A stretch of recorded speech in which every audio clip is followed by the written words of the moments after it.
Throughout this series, we've been making a lot of distinctions between form and function, between what systems look like and what they actually do. In the justice space, enhancing the capability of the system to implement is one of the most difficult challenges of all that a government has to undertake.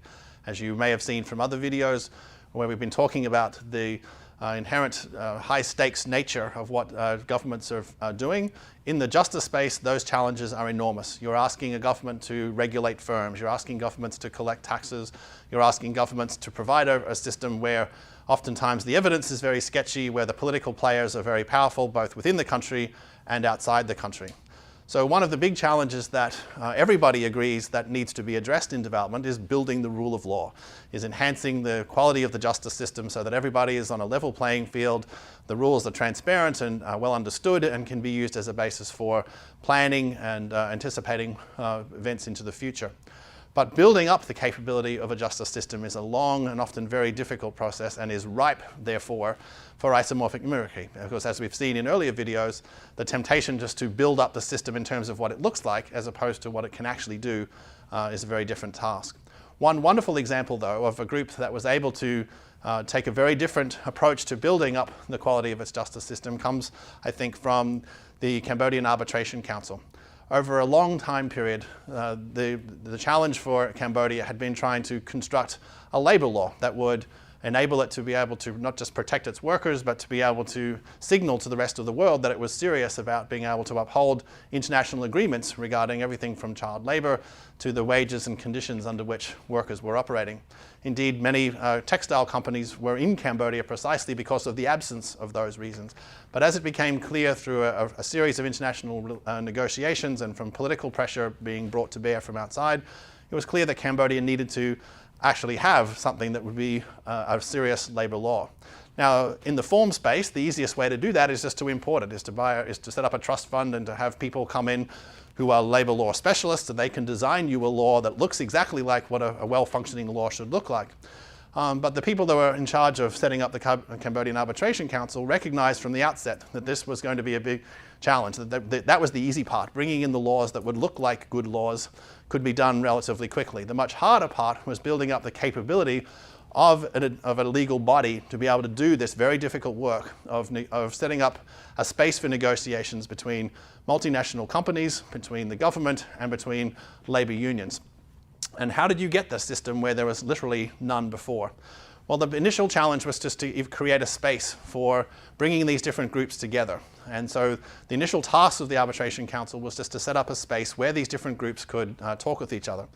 But the only way they could get these very different powerful groups to meet together was to set up a world in which initially the agreements they came to were non-binding. Now right there you've violated what would be seen to be a very straightforward professional practice. Why would you take seriously an agreement when anybody could walk away from it at any particular time? Well, the underlying reason for doing that in the minds of those that were overseeing this process was that people had to learn how to negotiate with each other. They had to learn how to do deals.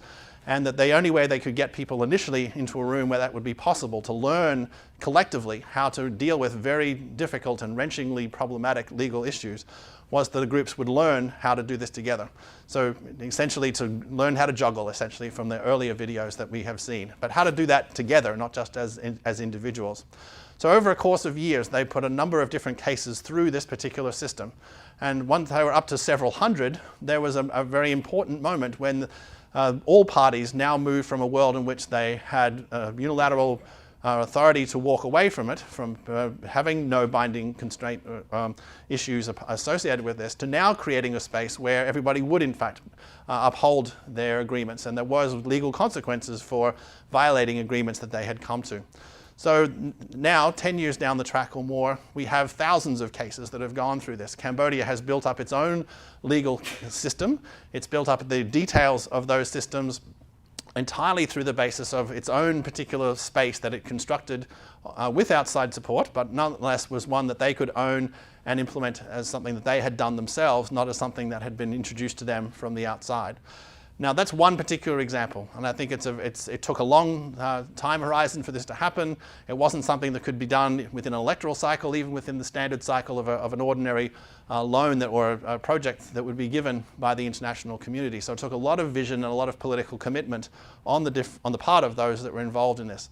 But that's the essence, I think, of these kinds of challenges. When we look at how effective legal systems were built up elsewhere in the world, they too took years, decades, even centuries to reach a point where they had the collective legitimacy and the collective capability to address these really hard problems.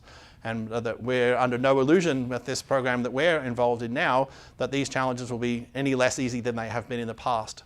But just worrying excessively about what these systems look like as opposed to experimenting with innovative new ways of building up the capability of the system itself is really the essential part of what we're about and what we hope to encourage with innovations and reforms going on elsewhere in the world.